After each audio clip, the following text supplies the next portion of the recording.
গৌর আমার যেসব স্থানে করিল ভ্রমণ রঙ্গে, সেসব স্থানে হেরিব আমি প্রণতি ভকতি সঙ্গে।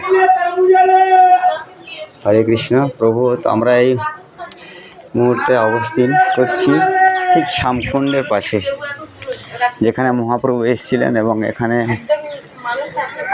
নাম প্রচারে বেরিয়েছিলেন, এবং এখানে তার যে বৈঠক, স্বয়ং মহাপ্রভু শ্রীকৃষ্ণ চৈতন্য মহাপ্রভুর বৈঠক, এই দেখছেন আপনারা শ্যামকুণ্ড। শ্যামকুণ্ড, এই যে দেখছেন শ্যামকুণ্ড, আর ঠিক তার পাশেই আছে স্বয়ং ভগবান শ্রীকৃষ্ণ চৈতন্য মহাপ্রভুর বৈঠক। তাই বলছে কীর্তনে ভক্তি বিনোদ ঠাকুর বলছে কি, গৌর আমার যেসব স্থানে করিল ভ্রমণ রঙ্গে, সেসব স্থানে হেরিব আমি প্রণয়ী ভকতির সঙ্গে।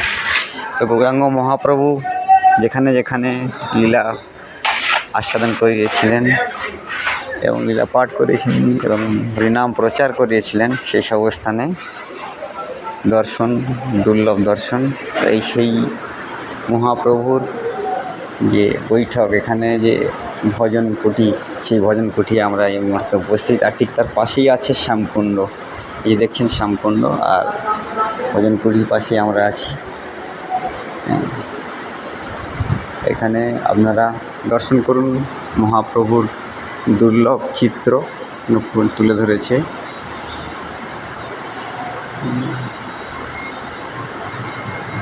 গৌর আমার যেসব স্থানে করিল ভ্রমণ রঙ্গে, সেসব স্থানে হেরিব আমি প্রণয়ী ভকত সঙ্গে।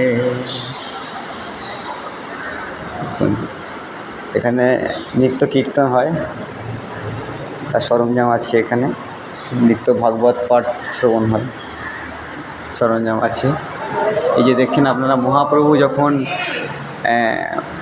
শ্রীধাম মায়াপুর এবং জগন্নাথ ধাম পুরী ধাম থেকে আসতেন জঙ্গলের মধ্য থেকে, সেই দৃশ্য তুলে ধরা হয়েছে এখানে। সেই মহাপ্রভুর নামের যে মহিমা, নামের যে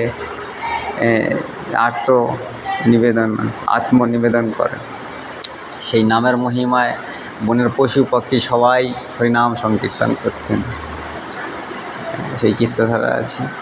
তো আপনারা যারা এখনও রাধাকুণ্ডে আসেননি, আপনারা অবশ্যই আসবেন, এবং মহাপ্রভুর যে বৈঠক, মহাপ্রভু যে রেখে গিয়েছে আমাদের জন্য দুর্লভ স্থান, যেখানে মহাপ্রভু ভজন কুটি, সেই ভজন কুটির অবশ্যই দর্শন করবেন এবং ভজন কুটিরে অবশ্যই আসবেন। আর সে ভজন কুটি আছে একবারে রাধাকুণ্ড এবং শ্যামকুণ্ড পাশাপাশি যে আছে, সেই শ্যামকুণ্ডের পাশেই হচ্ছে ভজন কুটি। তো এখন ভজন কুটির বিগ্রহ এখন বন্ধ করা আছে, মহাপ্রভু আছেন ভিতরে, মহাপ্রভুর চিত্র। এরপরে ভোগ নিবেদন হবে, তারপরেই মহাপ্রভুকে দেখতে পাবেন, অবশ্যই আসবেন। হরে কৃষ্ণ, হরে কৃষ্ণ, হরে কৃষ্ণ। প্রণাম বহু। এ মহারাজ ভোগ নিবেদন করলেন মহাপ্রভু। হরে কৃষ্ণ।